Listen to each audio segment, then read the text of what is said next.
ജീവിക്കുന്ന ആളായിരിക്കാം. പക്ഷേ അസ്രാഈൽ വന്നിട്ട് മഹാനായ ഇദ്രീസ് നബി അലൈഹിസ്സലാത്തു വസ്സലാമിനോട് പറഞ്ഞൊരു സംഭവമുണ്ട്. ഇദ്രീസ് നബി അലൈഹിസ്സലാത്തു വസ്സലാമിന്റെ ജീവിതത്തെ വല്ലാതെ ഇഷ്ടപ്പെട്ടു അസ്രാഈൽ അലൈഹിസ്സലാം. അസ്രാഈൽ അലൈഹിസ്സലാം ഇദ്രീസ് നബിയുടെ ജീവിതത്തെ വല്ലാതെ ഇഷ്ടപ്പെട്ടു. എന്താ കാരണം അറിയോ? ഇദ്രീസ് നബിയെ കുറിച്ച് പരിശുദ്ധ ഖുർആനിൽ കാണാം,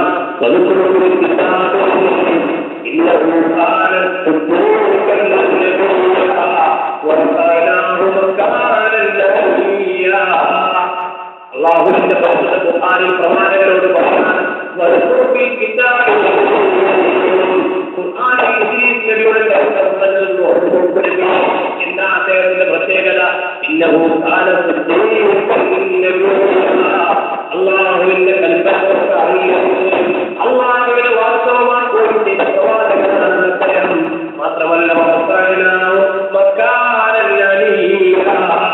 അദ്ദേഹത്തിന് നാം ഉന്നതമായ സ്ഥാനങ്ങളിൽ ആദരിക്കുകയും ചെയ്തിട്ടുണ്ട്. അങ്ങനെ കുറിച്ച് നോക്കുമെന്ന് അള്ളാഹു പ്രവാചകരോട് പറയുന്നു. എന്താണ് ഇദ്രീസ് ഉന്നതമായ സ്ഥാനം കിട്ടാനുള്ള കാരണം? മുഫസ്സിറുകൾ രേഖപ്പെടുത്തി വെക്കുന്നു, ആകാശഭൂമികൾക്കിടയിലുള്ള സകലമാന വസ്തുക്കളും അള്ളാഹുവിനെ ഇബാദത്ത് ചെയ്യുന്നതിനേക്കാൾ കൂടുതൽ ദിവസം ഇബാദത്ത് ചെയ്തിരുന്നതായ എന്ത്? ആകാശഭൂമികൾക്കിടയിലെ സകല ജീവികളും അള്ളാഹുവിനെ ഇബാദത്ത് ചെയ്യുന്നതിനേക്കാൾ കൂടുതൽ ഒരു ദിവസം ഇബാദത്ത് ചെയ്തിരുന്നു മഹാനായ ഇദ്രീസ് നബി അലൈഹിസ്സലാം. അതുകൊണ്ടാണ് അദ്ദേഹത്തിന്റെ ഉന്നതമായ സ്ഥാനം നൽകിയതെന്ന് പരിശുദ്ധ ഖുർആൻ വ്യാഖ്യാതാക്കൾ രേഖപ്പെടുത്തുന്നു. ആ ഇദ്രീസ് നബിയുടെ വിവാദത്തിലുള്ള താല്പര്യവും അദ്ദേഹത്തിന്റെ ജീവിതവും കണ്ടിട്ട് മഹാനായ അലൈഹിസ്സലാത്തു വസ്സലാമിന് വല്ലാത്ത താല്പര്യമായി. ഇദ്രീസ് നബിയോട് വല്ലാത്ത താല്പര്യം. ഇദ്രീസ് അലൈഹിസ്സലാമിനോട് അസ്രാഈൽ അലൈഹിസ്സലാമിന് വല്ലാത്ത താല്പര്യം. അങ്ങനെ എന്താ പറഞ്ഞത്? അസ്രാഈൽ അലൈഹിസ്സലാം അള്ളാഹുവിനോട് ചോദിച്ചു, അല്ലാഹുവേ, എനിക്ക് ഇദ്രീസ് നബിയുടെ കൂടെ ഒന്ന് ജീവിക്കാൻ അവസരം തരുമോ? ഇദ്രീസ് നബിയുടെ കാലത്തിൽ ചെന്നൊന്ന് ജീവിക്കാൻ അനുമതി തരുമോ? ഈ സമയത്ത് അസ്രാഈലിനോട് അല്ലാഹു പറഞ്ഞെങ്കിൽ, അസ്രാഈലേ, നീ ഇദ്രീസിനെ സമീപിച്ചുകൊള്ളുക. ഇദ്രീസിന്റെ കൂടെ ജീവിച്ച് നിനക്ക് മതിയാകുമ്പോ ഇദ്രീസിന്റെ റൂഹിനെ തിരിച്ചു പോകൊള്ളുക. അസ്രാഈൽ അലൈഹിസ്സലാത്തു വസ്സലാം മഹാനായ ഇദ്രീസ് നബി അലൈഹിസ്സലാത്തു വസ്സലാമിന്റെ അടുത്തെത്തി. ഇദ്രീസ് നബിയുടെ അടുത്ത് വന്നിട്ട് മഹാനായ അസ്രാഈൽ അലൈഹിസ്സലാത്തു വസ്സലാം ഇങ്ങനെ താമസിച്ചു. 4 ദിവസം താമസിച്ചു. 4 ദിവസം താമസിച്ച അസ്രാഈൽ മനുഷ്യരൂപത്തിൽ പ്രത്യക്ഷപ്പെട്ടുകൊണ്ടാണ് ഇദ്രീസ് നബി അലൈഹിസ്സലാമിന്റെ അടുത്ത് താമസിച്ചത്. ഇദ്രീസ് നബിയാണെങ്കിലോ പകൽ സമയം മുഴുവൻ നോമ്പാണ്. പകൽ സമയം മുഴുവൻ നോമ്പാണ്. ഒരു ദിവസം മുഴുവൻ ഒഴിവില്ലാതെ കൊടുക്കുന്നു. രാത്രി മുഴുവൻ വികാരവുമാണ്. ഉറക്കമില്ലാതെ ഇത് കണ്ടുകൊണ്ട് ആകെ ആശ്ചര്യപ്പെട്ടുപോയ അലൈഹിസ്സലാമിന് പകൽ സമയം നോമ്പ് പൂർത്തിയാകുമ്പോ കഴിക്കാനുള്ള ഭക്ഷണം കൊണ്ടുകൊടുക്കുകയാണ്. അസ്രാഈലാകുന്ന മനുഷ്യരൂപത്തിൽ പ്രത്യക്ഷപ്പെട്ട മലക്ക് ഇദ്രീസ് നബി അലൈഹിസ്സലാത്തു വസ്സലാമിന് അതാ നല്ല ഭക്ഷണം കൊണ്ടുകൊടുക്കുകയാണ്.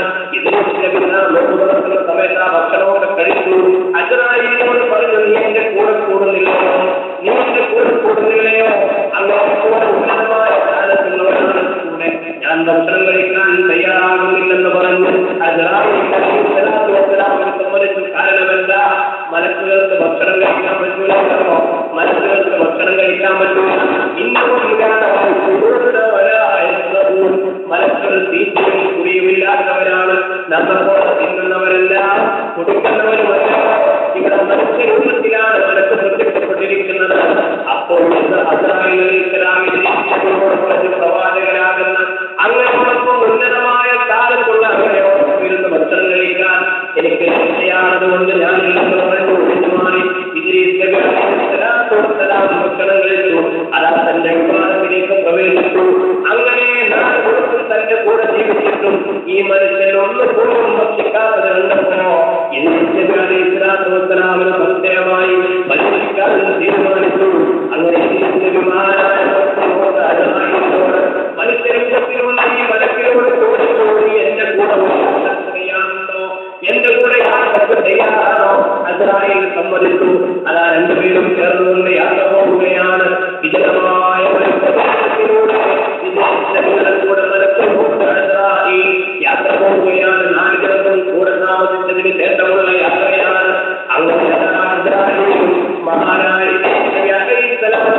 കാറിലൂടെ യാത്ര ചെയ്തുകൊണ്ടിരിക്കെ സുന്ദരമായി കഴുത്ത് ഭാഗമായി ഫലങ്ങൾ തൂങ്ങി നിൽക്കുന്ന ഒരു തോട്ടത്തിലേക്ക്, ഒരു മുന്തിരി തോട്ടത്തിലേക്ക് ക്ഷണിക്കുകയാണ്. ഇതിന്റെ അസ്രായേലിന്റെ കൂടെ ചെന്നു. ആ തോട്ടത്തിന്റെ നടുവിൽ എത്തിയപ്പോൾ അസ്രായേൽ പറഞ്ഞു, അല്ലയോ മനുഷ്യ, അങ്ങേക്ക് ഞാൻ ഇതിൽ നിന്ന് ഒരു മുന്തിരി പരിപ്പ് തരട്ടെയോ? അങ്ങനെ വസിക്കുമോ? ഈ സമയത്ത് തിരിച്ചു ചോദിക്കുന്നു, 4 ദിവസം എന്റെ കൂടെ കഴിച്ചിട്ട് എനിക്ക് കിട്ടിയ ഹലാലായ ഭക്ഷണം ഞാൻ നിനക്ക് തന്നതാണ്, അത് നീ കഴിക്കാനും തയ്യാറായിട്ടില്ല. ഈ തോട്ടത്തിന്റെ ഉടമ ആരാണെന്ന് നമുക്കറിയില്ല. ഇത് ഭക്ഷിക്കൽ ഹറാമോ ഹലാലോ എന്ന് നമുക്കറിയില്ല. ഹറാമാകാനിടയുണ്ടല്ലോ. ഹറാമായ ഭക്ഷണം തിന്നാൻ നീ തയ്യാറാകുന്നു, അതുകൊണ്ട് തീറ്റിക്കാനും നീ തയ്യാറാകുന്നു. ഹലാലായ ഭക്ഷണം തന്നപ്പോൾ നീ തിന്നാനും തയ്യാറാകില്ല. നീ യഥാർത്ഥത്തിൽ ആരാണെന്ന് ചോദിച്ചപ്പോ മഹാനായ മലക്കുൽ മൗത്ത് അസ്രായീൽ സത്യാവസ്ഥ പറയുകയാണ്, ഞാൻ നിങ്ങളുടെ കൂടെ ജീവിക്കാൻ വേണ്ടി വന്ന, നിങ്ങളെ പരീക്ഷിക്കാൻ വേണ്ടി വന്ന, നിങ്ങളുടെ ജീവിതത്തെ അറിയാൻ മനസ്സിലാക്കാൻ വന്ന മലക്കാണ്. മലക്കുൽ മൗത്ത് അലൈഹിസ്സലാം പറഞ്ഞപ്പോ ഇദ്രീസിനെ ചോദിച്ചു, നീ എന്നെ സന്ദർശിക്കാൻ വന്നതാണോ? നീ എന്നെ കാണാൻ വന്നതാണോ? അതല്ല എന്റെ റൂഹ് പിടിച്ചുകൊണ്ട് തിരിച്ചു പോകാൻ വന്നതാണോ? നീ എന്നെ സന്ദർശിക്കാൻ വന്നതാണോ? അതല്ല എന്റെ റൂഹുമായി പോകാൻ വന്നതാണോ? ഈ സമയത്ത് അസ്രായീൽ അലൈഹിസ്സലാം പറഞ്ഞു, ഞാൻ അങ്ങയെ കാണാൻ വേണ്ടി വന്നതാ, എങ്കിൽ അങ്ങയുടെ സമ്മതമുണ്ടെങ്കിൽ റൂഹ് പിടിച്ചു പോകാനും വന്നതാണ്. ഈ സമയത്ത് മഹാനായ ഇദ്രീസ് നബി അലൈഹിസ്സലാം പറഞ്ഞു, ഞാൻ നിന്നോടൊരു ആഗ്രഹം പറയട്ടെ, എനിക്കൊരാഗ്രഹമുണ്ട് നിന്നെ കൊണ്ട്. അസ്രായീൽ ചോദിച്ചു, എന്താണ് നിങ്ങളുടെ ആഗ്രഹം? ഇദ്രീസ് നബി പറഞ്ഞ ആഗ്രഹം എന്താണെന്നറിയുമോ? എന്റെ റൂഹിനെ പിടിക്കണമെന്ന് എനിക്ക് ആഗ്രഹമുണ്ട്. എന്റെ റൂഹ് ഇവിടെ പറഞ്ഞു കൊള്ളുന്നതിൽ എനിക്ക് പ്രയാസമില്ല. താങ്കൾ എന്റെ റൂഹ് പിടിക്കുന്നത് എനിക്ക് ആഗ്രഹമാണ്. പക്ഷേ എന്റെ റൂഹിനെ പിടിച്ചതിന് ശേഷം ആ റൂഹിനെ തിരിച്ചു തരുന്നത് ഞാൻ ആഗ്രഹിക്കുന്നു. എന്റെ റൂഹിനെ പിടിച്ചാൽ പുറത്തിൽ നിന്ന് നിങ്ങൾക്ക് തിരിച്ചു തരണമെന്ന് ഞാൻ ആഗ്രഹിക്കുന്നു. നടക്കോ?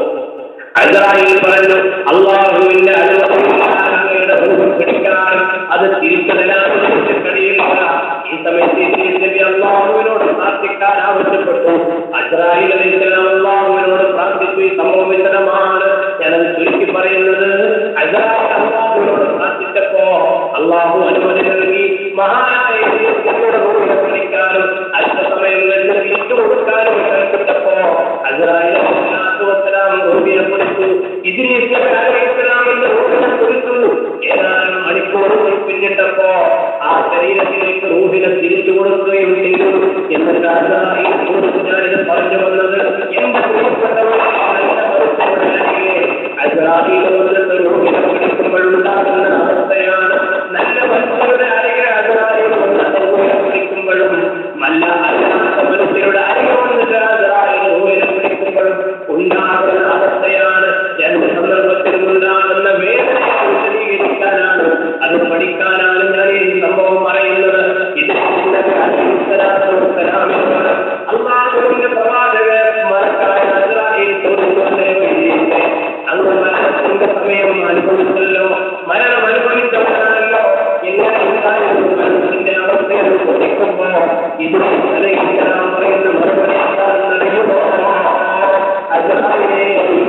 അവസ്ഥയാണ് മരണത്തിനുള്ളതെന്ന് അറിഞ്ഞിരുന്നുവെങ്കിൽ ഞാൻ എന്റെ ആഗ്രഹം പറയുമായിരുന്നില്ല.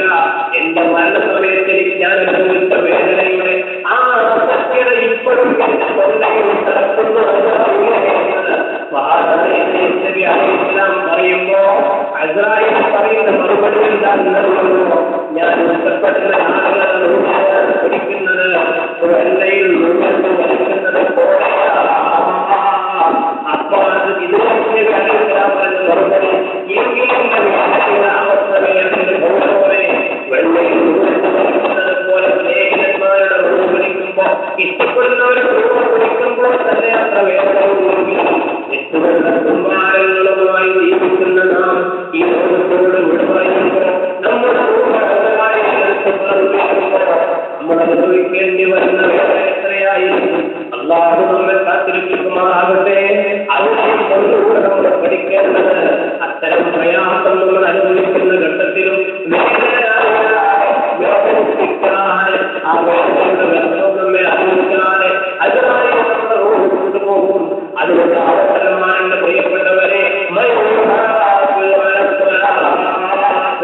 അസ്രായീൽ വലദനാമിൻഹു മലക്കുൽ മൗത്ത് അസ്രായീൽ ആവർത്തിക്കുകയാണ്. കാരണത്തോടെയും അരിയോട് കൂടെ മലക്കുള്ളോട്ട് അടുത്ത് വരുന്നതിട്ടോ നമ്മുടെ മൂക്ക് പിടിക്കും. എങ്ങനെയാണ് മലക്കോടുകൂടി നമ്മുടെ മൂക്ക് പിടിക്കും.